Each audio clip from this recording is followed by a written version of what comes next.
ಅಂತೀವಲ್ಲ ಈ ತಳಿನ ನಾವು ಊಟ ಮಾಡಬಹುದು. ಯಾಕಂದರೆ ಈ ಗ್ಲೈಸಿಮಿಕ್ ಇಂಡೆಕ್ಸ್ ಅಂತ ಏನು ಕರಿತೀವಲ್ಲ ಇದರಲ್ಲಿ ಸ್ವಲ್ಪ ಕಡಿಮೆ ಇದೆ. ಇದು ಆಮೇಲೆ 110ರಿಂದ 115ಕ್ಕೆ ಕಟಾವಿಗೆ ಬರುತ್ತೆ.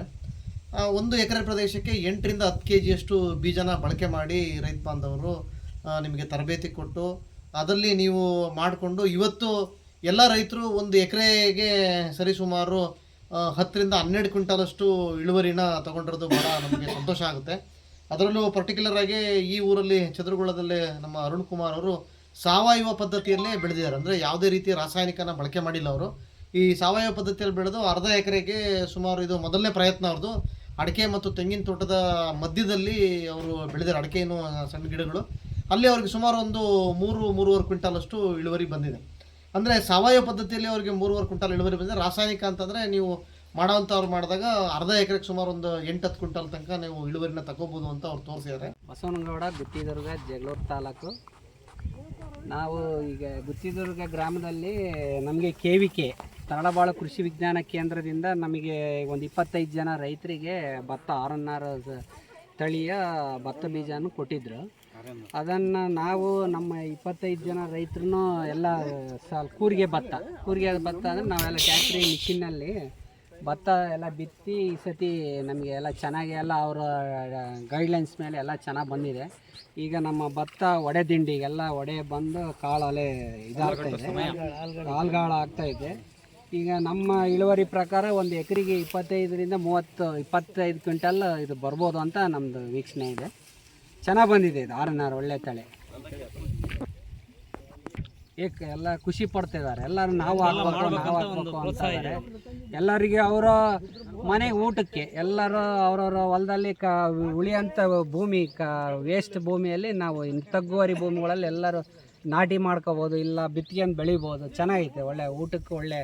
ಯಾಕಂದರೆ ನಮ್ಮ ಜಗಳೂರು ತಾಲೂಕು ಈಗ ಭೂಮಿ ಅಂಥ ಫಲವತ್ತತೆ ಹಾಳಾಗಿಲ್ಲ, ಕೆಮಿಕಲ್ ಯೂಸ್ ಆಗಿರೋದ್ರಿಂದ ಇದನ್ನು ನಾವು ಒಟ್ಟಿಗೆ ಬೆಳ್ಕೊಳ್ಳೋದು ಉತ್ತಮ ಅಂತ. ತರಳಬಾಳು ಕೃಷಿ ವಿಜ್ಞಾನ ಕೇಂದ್ರದಿಂದ ಮಲ್ಲಿಕಾರ್ಜುನ್ ಸರ್ ಅವರು ನಮಗೆ ಈ ಸರಿ ಭತ್ತದ ಬೀಜ ಬಿತ್ತನೆ ಮಾಡೋಕ್ಕೆ ಕೊಟ್ಟಿದ್ದರು. ನಾವು ಒಂದು 10 kg ಬೀಜನ 1 ಎಕರೆಯಲ್ಲಿ ಬಿತ್ತನೆ ಮಾಡಿದ್ವಿ. ಅದರಲ್ಲಿ ಒಂದು 1/4 ಎಕರೆ ಬೇರೆ ಬಿತ್ತನೆ ಮಾಡಿದ್ವಿ, ಒಂದು 1/2 ಎಕರೆ ಬೇರೆ ಬಿತ್ತನೆ ಮಾಡಿದ್ವಿ. ಅದು ಒಂದು 1/4 ಎಕರೆದು ಪೂರ್ತಿ ಅದು ಸ್ವಲ್ಪ ನೀರಿನಿಲ್ಲ ಜಾಗ ಇದ್ದರಿಂದ ಅದು ಸ್ವಲ್ಪ ಕೆಟ್ಟೋಯ್ತು. ಇನ್ನೊಂದು 1/2 ಎಕರೆಯಲ್ಲಿರೋದು ಭಾಳ ಚೆನ್ನಾಗಿ ಬಂತು. ಅದಕ್ಕೆ ಅದು ಒಂದು 8ರಿಂದ 10 ಕ್ವಿಂಟಲ್ ಇಳುವರಿ ಬಂದಿದೆ ಈ ಸರಿ ನನ್ನ ಭತ್ತ ಬಿತ್ತನೆ. ಮುಂಚೆಲ್ಲ ನಾವು ಅದಕ್ಕೆ ಮೆಕ್ಕೆಜೋಳ ಬಿತ್ತನೆ ಮಾಡ್ತಿದ್ವಿ ಸರ್. ಅದು ಮೆಕ್ಕೆಜೋಳ ಬಿತ್ತನೆಗೆ ಕಂಪೇರ್ ಮಾಡ್ಕೊಂಡ್ರೆ ನಾವು ಅದನ್ನು 1 ಎಕರೆಗೆ ಏನು 20,000 ಖರ್ಚು ಮಾಡಿ ನಾವು ಏನು ತಗೊಂಡ್ರು ಒಂದು 10 ಕ್ವಿಂಟಲ್ 12 ಕ್ವಿಂಟಲ್ ಇಳುವರಿ ಬಂದಿದೆ ಈ ಸರಿ. ಅದು ಹೆಚ್ಚು ಕಡಿಮೆ ನಾವು ಬೆಳೆದಿರೋದಕ್ಕೂ ನಾವು ಖರ್ಚು ಮಾಡಿರೋದಕ್ಕೂ ಅಲ್ಲಿಗೆ ಸಮನಾಗಿದೆ. ನಾವು ಭತ್ತ ಬಿತ್ತನೆ ಮಾಡಿರೋದು ಏನಂದರೆ ಸುಮಾರು 8ರಿಂದ 10 ಕ್ವಿಂಟಲ್ ಬಂದೈತಿ. ಇವತ್ತಿನ ನಾವು ಮಾರ್ಕೆಟ್ನಲ್ಲಿ ಕನಿಷ್ಠ ಅಂದ್ರೂ ಒಂದು 30ರಿಂದ 35,000 ರೂಪಾಯಿ ಭತ್ತದ ಅಮೌಂಟ್ ಆಗುತ್ತೆ ಅದು ಭತ್ತದ್ದು.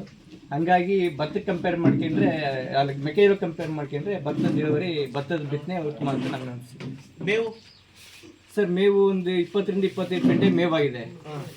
ಹೆಚ್ಚು ಕಡಿಮೆ ನಮಗೆ ಮೇವಿಂದು ಅನುಕೂಲ ಆಗಿದೆ ಸರ್. ಈಗ 1/2 ಎಕರೆಗೆ ಸರ್ ಪೂರ್ತಿ ಕೊನೆ ಇದು ಪ್ರಾರಂಭದಿಂದ ಕೊನೆ ಹಂತದವರೆಗೂ ಒಂದು 10,000 ರೂಪಾಯಿ ನಾವು ಖರ್ಚು ಮಾಡಿರ್ಬೋದು.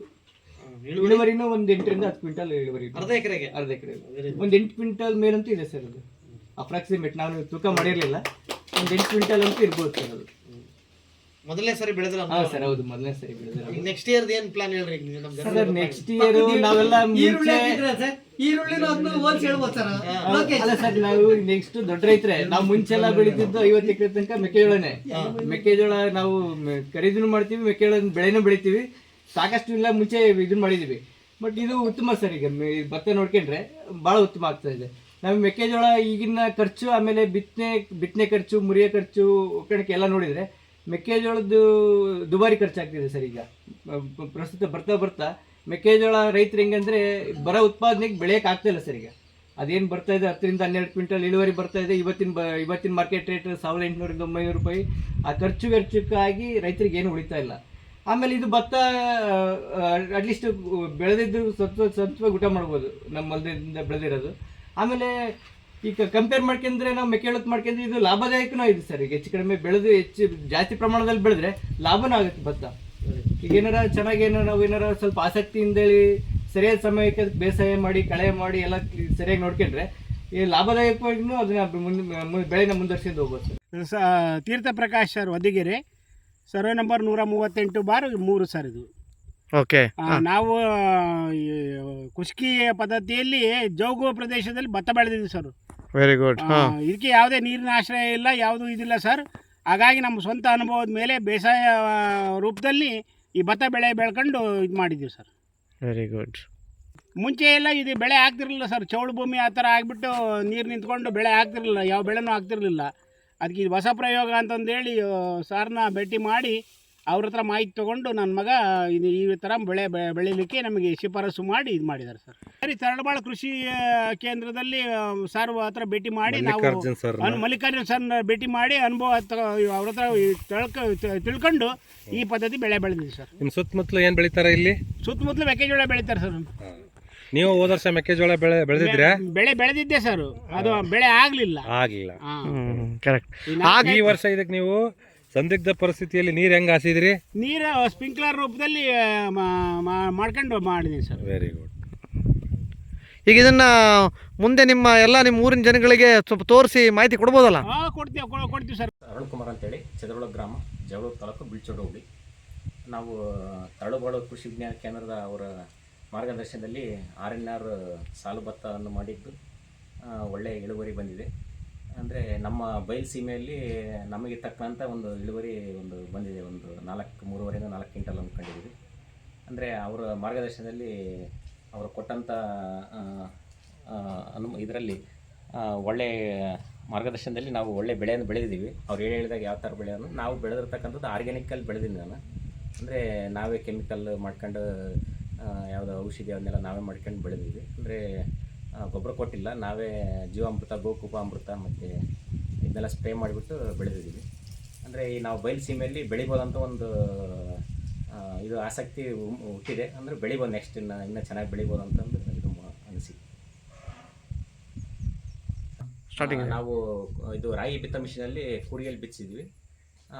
ಅದು ಬಿತ್ತಿದ ನಂತರ ನಾವು ಡ್ರಿಪ್ ಮುಖಾಂತರನೇ ನೀರು. ಎಷ್ಟು ಕೆಜಿ ಬೀಜ ಹೋಯ್ತು ಸರ್ ನಿಮಗೆ? 15 kg ಹೋಯ್ತು ನಮ್ದು ಎಕರೆಗೆ. ನಮ್ದು ಅರ್ಧ ಎಕರೆ ಕವರ್ ಆಯ್ತದು, ಇನ್ನು ಅರ್ಧ ಎಕರೆ ಸರಿ ಬರಲಿಲ್ಲ. 15 kg ಬೀಜ. ಅವಾಗ ಏನು ಈಗ ನೀರನ್ನ ನಾವು ಡ್ರಿಪ್ ಮುಖಾಂತರನೇ ಕೊಟ್ಟಿದ್ದು. ಅಡಿಕೆ ಗಿಡಕ್ಕೆ ಏನು ಕೊಡ್ಬೇಕಂತ ಅದೇ ನೀರೇ ಕೊಟ್ಟಿದ್ದು. ಆಮೇಲೆ ಮಧ್ಯೆ ಮಳೆ ಬಂತು, ಆಮೇಲೆ ಮತ್ತೆ ಯಥಾಸ್ಥಿತಿ ಮತ್ತೆ ಡ್ರಿಪ್ಪಲ್ಲೇ ಕೊಟ್ಟಿದ್ದು. ನಾವು ಆಯ್ ನೀರು ಬಿಟ್ಟಿಲ್ಲ, ಮತ್ತು ಮಳೆ ನೀರಿಗೆ ಕವರ್ ಮಾಡಿದ್ದೀವಿ. 2 ಸಲ ಎಡೆಕುಂಟೆ ಹೊಡಿಸಿದ್ವಿ, 1 ಸಲ ಕಳೆ ತೆಗೆಸಿದ್ವಿ. ಆಮೇಲೆ ಜೀವಾಮೃತ ಮತ್ತು ಗೋಕುಪಾಮೃತನ ಸ್ಪ್ರೇ ಮಾಡಿದ್ವಿ. ಒಂದು 15 ದಿವ್ಸಕ್ಕೆ ಒಂದ್ಸಲಿ, 20 ದಿವ್ಸಕ್ಕೆ ಒಂದ್ಸಲಿ, ಒಂದು 3 ಟೈಮ್ ಸ್ಪ್ರೇ ಕೊಟ್ಟಿದ್ವಿ. ಅದು ಮತ್ತು ಇಳುವರಿ ಕೈಯಿಂದಲೇ ಕೊಯ್ಸಿದ್ದೀವಿ. ಇನ್ನು ಮಿಷಿನಲ್ಲೆಲ್ಲ ಕೈಯಲ್ಲೇ ಕೊಯ್ಸ್ಬಿಟ್ಟು ಕಡೆ ಮಾಡಿದ್ದೀವಿ. ಒಂದು ಅರ್ಧ ಎಕರೆಗೆ ಒಂದು 3 ಕ್ವಿಂಟಲ್ ಬಂದಿದೆ ಇಳುವರಿ. ಓಕೆ. ಖರ್ಚು ಎಷ್ಟಾಗಿದೆ ಅರುಣ್ ಅವರೇ? ನಾವು ಬೀಜಕ್ಕೆ ಅಷ್ಟೇ ಖರ್ಚು ಮಾಡಿರೋದು. ಓಕೆ. 2 ಸಲ ಎಡೆಕುಂಟೆ ಹೊಡಿಸಿದ್ವಿ. ಅದು ಒಂದು ಬೇಸಾಯ ಇದ್ದು. ಓಕೆ. 1,000 ಮತ್ತು ಕೊಯ್ಲಿಗೆ ಮಾತ್ರ ಒಂದು 5,000 ರೂಪಾಯಿ ಖರ್ಚು ಮಾಡಿದ್ವಿ. ಕೊಯ್ಲಿಗೆ 5,000 ಖರ್ಚು. ಇವಾಗೇನು ನೀವು ನೆಕ್ಸ್ಟ್ ಈಗ ಏನು ಮಾಡ್ತೀರಾ ಭತ್ತ ಇದನ್ನೀಗ? ಇದನ್ನು ಭತ್ತ ನಾವು ಮನೆಗಾಗಿ ಊಟಕ್ಕಾಗಿ ಯೂಸ್ ಮಾಡೋಕ್ಕಂತ ಉಟ್ಕೊಂಡಿದ್ವಿ. ಅಕ್ಕಿ ಮಾಡಿಸ್ತೀರಾ? ಅಕ್ಕಿ ಮಾಡ್ಸಕ್ಕೆ ನಮಗೆ ಎಷ್ಟು ಬೇಕಷ್ಟು ಒಂದು 3 ತಿಂಗಳು ಬಿಟ್ಟ ನಂತರ ನಮಗೆ ಎಷ್ಟು ಬೇಕಾಗುತ್ತೋ ಅಷ್ಟೇ ಕ್ವಾಂಟಿಟಿ ತಗೊಂಡೋಗಿ ಜಿನ್ ಮಾಡಿಸಿ ಮುಂದೆ ಊಟ ಮಾಡಬೇಕು. ಅನ್ನೋದೊಂದು ಸ್ವಲ್ಪ ಭತ್ತನೂ ನಮ್ಮ ಕಡೆಗೆ ಮಳೆ ಆಶ್ರಯದಲ್ಲಿ ಬೆಳಿಬೋದು. ನಾವು ನಮ್ಮ ಹೊಲದಲ್ಲಿ ನಾವು ಯಾವ ರೀತಿ ಬೆಳಿಬೋದು ಅನ್ನೋದೊಂದು ಸ್ವಲ್ಪ ಐಡಿಯಾ ಬಂತು. ಈ ಸಾರಿ ಮಲ್ಲಿಕಾರ್ಜುನ್ ಸರ್ ಅವ್ರು ಹೇಳಿದರು ಜೂನ್ 15ರೊಳಗೆ ಬಿತ್ತರಿ ಭಾಳ ಚೆನ್ನಾಗಿ ಬರುತ್ತೆ ಅಂತೇಳಿ. ನಿಜವಾಗ್ಲೂ ಅದು ಈಗ ಅನಿಸ್ತಾ ಇದೆ. ನಾನು ಬಿತ್ತಿದ್ದು ಜುಲೈ 15ರಿಂದ 20ರ ಮಧ್ಯದಲ್ಲಿ ನಾವು ಬಿತ್ತಿದ್ದು. ಅವ್ರು ಹೇಳಿದ್ಕೂ ನಾವು ಬಿತ್ತಿದ್ದಕ್ಕೂ 1 ತಿಂಗಳು ಹೆಚ್ಚಾಯಿತು. ಈಗ ನಾವು ಭತ್ತ ಬೆಳೆದಿದ್ದು ನಮ್ಮ ಅನುಭವ ನೋಡ್ಕೊಂಡ್ರೆ ಜೂನ್ 15ರೊಳಗೆ ಬಿತ್ತೋದು ಭತ್ತನ ಭಾರಿ ಸೂಕ್ತ, ಭಾಳ ಚೆನ್ನಾಗಿ. ಯಾಕಂತಂದರೆ ಈಗ ನಾವು ಲೋಕೇಶ್ ಅವ್ರದ್ದು ನೋಡಿದ್ವಿ ಪ್ಲಾಟ, ಮತ್ತು ಗೌಡ್ರದ್ದು ನೋಡಿದ್ವಿ.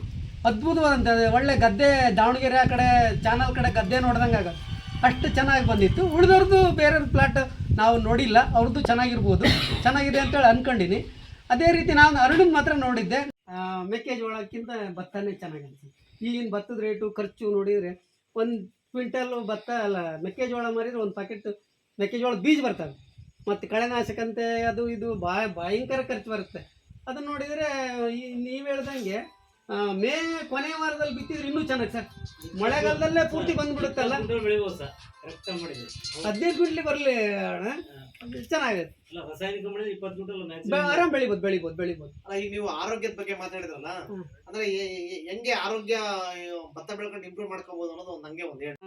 ಭತ್ತಕ್ಕೆ ಔಷಧಿ ಹೊಡಿಯೋದು ನೋಡಿದ್ರೆ ಕೊಯ್ಯೋದು ಇನ್ನೊಂದು 15 ದಿವಸ, ವಾರ 10 ದಿವಸ ಆಯ್ತು ಅನ್ಬೇಕಾದ್ರೂ ಹೊಡಿತಾರೆ. ಹೊಡೆದದ್ದು ಔಷಧಿ ಅದು ಗಿಡ ಜೀವಂತ ಇರೋ ತನಕ ನಾವು ಅನ್ಕೊಂತೀವಿ ಮೇಲೆ ಅಷ್ಟೇ, ಬೀಜದ ಮೇಲೆ ಬಿದ್ದರೆ ಒಳಗೆ ತಗೊಳಲ್ಲ ಅಂತ. ನಮ್ಮ ಚರ್ಮ ಇರ್ಬೋದು, ಮೇಲೆ ಬಿದ್ದರೂ ಕೂಡ ಸ್ವಲ್ಪ ಜಾಸ್ತಿ ರಿಯಾಕ್ಷನ್ ಇರೋದು, ಸ್ಟ್ರಾಂಗ್ ಇರೋ ಔಷಧಿ ಬಿದ್ದರೆ ಚರ್ಮದ ಮೇಲೆ ಬಿದ್ದತಿ ಅಂತ ಅನ್ಕೊಳಂಗಿಲ್ಲ. ಒಂದು ಸ್ವಲ್ಪ ಬಿಟ್ಟರೆ ನಮಗೆ ಅಲ್ಲೇ ಇದಾಗ್ತದೆ. ಅದೇ ಥರ ಗಿಡಗಳಿಗೂ ಕೂಡ ಜೀವ ಇರುತ್ತಲ್ಲ.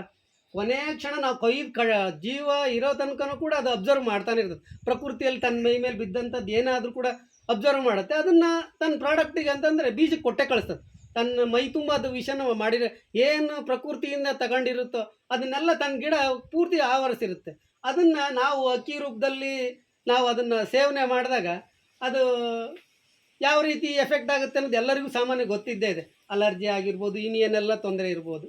ಇನ್ನೂ ಒಂದು ಕೆಲವರು ಹೇಳ್ತಾರೆ, ಭತ್ತನ ಒಂದು 10-15 ದಿವಸಕ್ಕಿಂತ ಮೊದಲು ಔಷಧಿ ಹೊಡೆದಿರ್ತಾರಲ್ಲ, ಒಂದು ಸ್ವಲ್ಪ ಜಾಸ್ತಿ ಪಾಲಿಶ್ ಇಟ್ಟಿಸ್ಬಿಟ್ರೆ ಮೇಗಿಂದ ಔಷಧಿ ಹೋಗ್ತದೆ, ಒಳಗಿನ ಚೆನ್ನಾಗಿರ್ತೈತೆ. ಮೊನ್ನೆ ನಾನು ಯೂಟ್ಯೂಬಲ್ಲಿ ನೋಡಿದ್ದಿದ್ದನ್ನು, ಬೇರೆ ಯಾರು ಕೇಳಿದ್ದಲ್ಲ.